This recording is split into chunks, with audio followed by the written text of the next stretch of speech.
fontes. Então, no caso geral, vamos botar lá fontes 1 e 2. No caso geral, a gente verifica a seguinte coisa.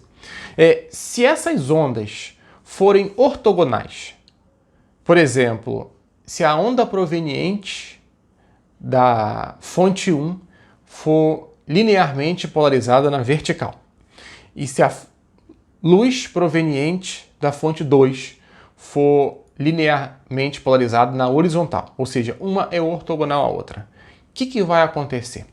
Bom, se você olha a expressão aí da interferência, você vai ver que existe um produto escalar entre dois vetores. E se eles forem ortogonais, de imediato isso é zero. Ou seja, não vai haver termo de interferência. Não vai haver interferência. Então, o resultado geral, né, se a gente faz isso aqui e vai explicar um experimento tipo do Young, com ondas ortogonalmente polarizadas, o que a gente veria era basicamente que a intensidade em todo o anteparo, ou seja, no eixo Y, ela é máxima no ponto central e vai diminuindo com a distância, exatamente como o caso previsto pela ótica geométrica. Bom, vamos seguir aqui com mais um pouco. Vamos definir um delta minúsculo, como sendo o argumento aí desse cosseno, né? K1 menos K2 escala R mais ε1 menos ε2. Vamos lembrar, e eu vou definir aqui agora, só em termos de constante mesmo, que a intensidade I1 ou I2, ela é basicamente o valor médio do campo elétrico vezes o fator meio. Tá? E com essa maneira, a gente pode reescrever a intensidade no ponto P como sendo I1 mais I2 mais 2 vezes a raiz quadrada de I1 vezes I2, vezes esse cosseno de delta. A vantagem disso é porque agora eu não preciso mais, basta que eu tenha a intensidade, não preciso mais calcular o valor médio do campo elétrico. Então tem uma expressão para a intensidade que ela é basicamente relacionada com as intensidades de I1 e I2. Bom, aí a gente observa essa expressão. Então verifiquem que existe o cosseno de delta. Esse cosseno de delta, ele diz basicamente o seguinte, que a intensidade no ponto P pode ser maior, menor ou igual a I1 mais I2. Lembrando, I1 mais I2, se a intensidade for só igual a I1 mais I2, ela é o resultado previsto pela ótica geométrica, pela ótica que trata a luz como sendo corpúsculos. Qualquer resultado diferente disso, ou seja, sempre que cosseno de delta for diferente de zero, eu vou ter um efeito de interferência aparecendo aí para eu verificar a natureza ondulatória da luz. Então é isso que a gente vai tratar agora. Tá? Então vamos seguir. Caso A. Eu vou considerar o caso em que o cosseno de delta vale 1. E isso sempre acontece quando o delta é um múltiplo de 2mπ. É um número par, né? 2mπ, como está aí, onde m é um número inteiro. Então, quando isso acontece, a gente tem uma chamada interferência total. A interferência, ou seja, no ponto P, no ponto de observação, a intensidade ela é 1 mais 2, mais 2 vezes a raiz quadrada de 1 e 2. Ou seja, ela é maior do que o que é previsto pela ótica geométrica, que seria basicamente a soma dos dois. Quando isso acontece, a gente fala que é interferência construtiva total. Um caso intermediário é quando o cosseno de delta fica entre 0 e 1.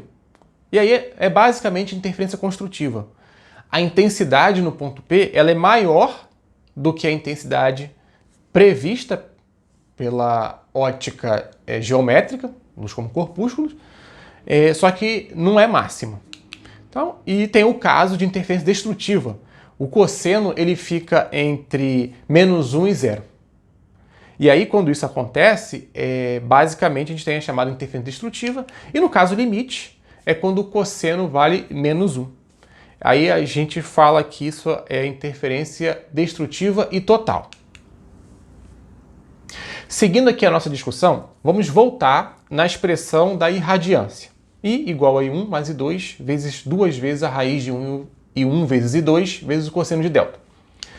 Vou assumir que I1 é igual a I2, que é igual a um valor I0.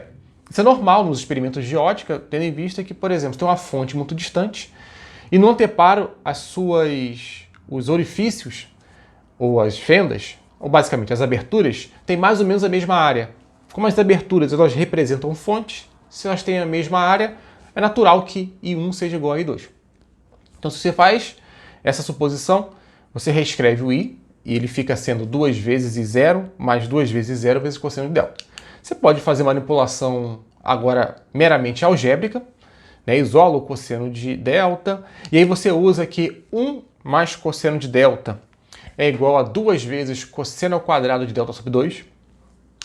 Você vai verificar que no caso especial, você vai verificar facilmente que no caso especial em que delta é igual a 0, que pode acontecer, por exemplo, lá no centro do anteparo, a intensidade vale 4 vezes I0, ou seja, 4 vezes a intensidade de uma única fonte, ou de uma única fenda.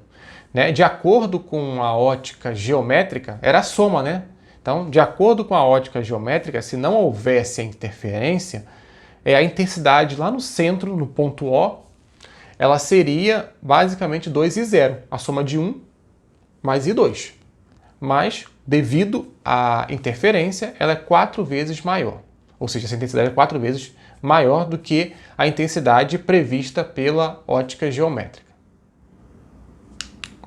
Então vamos fazer uma coisa mais realista. Vamos supor que, de fato, cada uma abertura seja uma fonte pontual e que a gente já sabe, para ter uma coisa mais realista, a intensidade do campo, ou a amplitude, vai diminuindo com a distância. E aí a gente vai supor que a onda emitida por cada uma das aberturas é uma onda harmônica, escrita na notação complexa, como está aí, e a intensidade ela depende da distância até a abertura. Por exemplo, E1 é basicamente uma função que depende de R1 vezes o tempo. Mesma coisa para o E2. Vamos seguir as contas.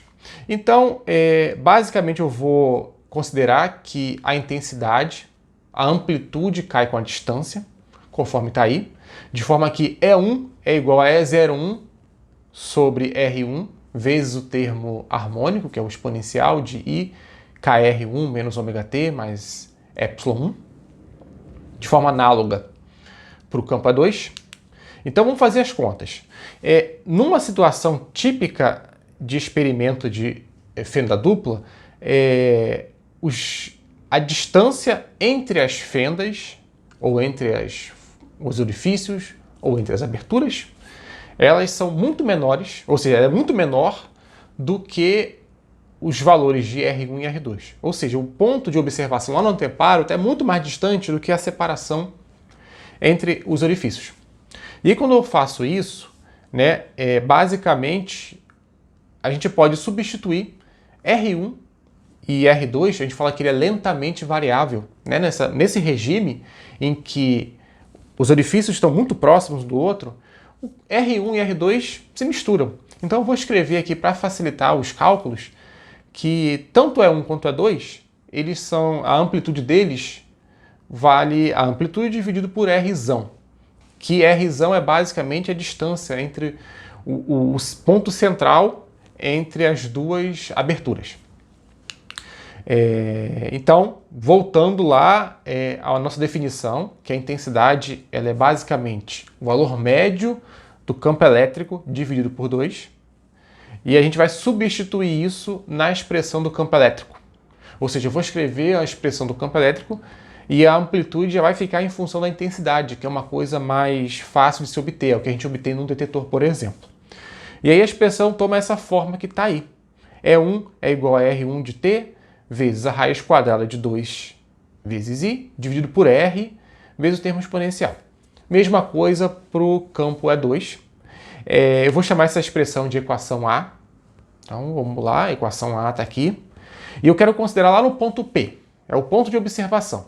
Né? Então, eu quero descrever a intensidade lá naquele ponto P. Só que agora com essa novidade, que a gente está botando o fator real, mais realista aí, de que a amplitude cai com a distância e essa distância é Rzão. A intensidade no ponto P vale I1 mais I2 mais I12, onde I1, 2 é o termo de interferência, dado por 2 vezes esse valor médio que está aí. Esse valor médio que está aí nós já calculamos previamente, poucos slides atrás, e nós já sabemos o valor dele. Ele vale cosseno de meio de K R1 menos R2 mais ε1 menos ε2. Volto aqui para discutir com mais detalhes o resultado encontrado. A intensidade em qualquer ponto P é dado por essa expressão que está aí. Sempre que delta for igual a zero, a gente vai ter que a intensidade é máxima. Mas observem que quando delta for igual a zero, o cosseno como um todo vai ser igual a 1, e a intensidade ela é 4 e 0 dividido por R ao quadrado. Então sempre que a gente se afastar da linha azul tracejada lá no anteparo, o fator R vai mudar. Então, rigorosamente, esse padrão de interferência, ele vai reduzindo à medida que a observação dele vai diminuindo, na medida que se afasta do ponto central, conforme está aí. Então ele é mais intenso no centro, e na medida que vai se distanciando, ele vai ficando mais fraco. Um resultado natural, né, de que você está se afastando, ou seja, que o ponto de observação está ficando cada vez mais distante dos emissores, no caso das aberturas. Vamos prosseguir manipulando a expressão do delta. Basicamente, eu vou isolar o termo R1 menos R2 do resto dos termos. Então joga delta para um lado, aí ficaria delta mais ε2 menos ε1 sobre K. Se delta for constante, se eu considerar um delta constante, essa expressão recai no que a gente já viu lá na matemática, que é basicamente uma hipérbole, o lugar geométrico em que R1 menos R2 é igual a uma constante. Então isso aí é uma hipérbole. Então, de forma a clarificar esse resultado, vamos botar aqui a figura do Young e eu vou representar algumas hipérboles relacionadas a esse resultado que acabamos de encontrar. Então, caso ultraparticular, quando ε2 é igual a ε1 e que m é igual a zero, né? Isso está dizendo para a gente que R1 menos R2 é igual a zero. E a única maneira de satisfazer isso é na reta, é uma bissetriz entre os pontos A e B, entre as fontes A e B. Então isso daí é uma reta, é um caso particular. E tem outros casos, para m igual a 1, m igual a 2. Bom, você pode fazer a análise aí, pode seguir essa análise, considerando que ε1 igual a ε2 para todos os casos, e os valores de m igual a 1, m igual a 2, m igual a 3, você pode seguir essas contas aí, e aí você vai conseguir desenhar essas hipérboles, que na verdade essas hipérboles são os tracejados ali que eu fiz em cima da figura do próprio Young. É possível também a gente analisar, né, ou seja, ver onde essas hipérboles tocam de acordo com a intensidade mostrada no padrão de interferência, né? Então, se a gente considera que delta é igual a 2mπ, isso quer dizer que é interferência construtiva, totalmente construtiva. São os máximos. Então, para m igual a 0, eu tenho um máximo, m igual a 1, eu tenho um outro máximo, m igual a 2, um outro máximo, e assim sucessivamente. Se a gente troca, né, ao invés de considerar a interferência totalmente construtiva para a interferência totalmente destrutiva, delta igual a 2m mais 1, a gente vai reobter de novo hipérboles, só que essas hipérboles elas vão dar conta para a gente agora dos mínimos, ao invés dos máximos. Então eu vou localizar onde estão os mínimos.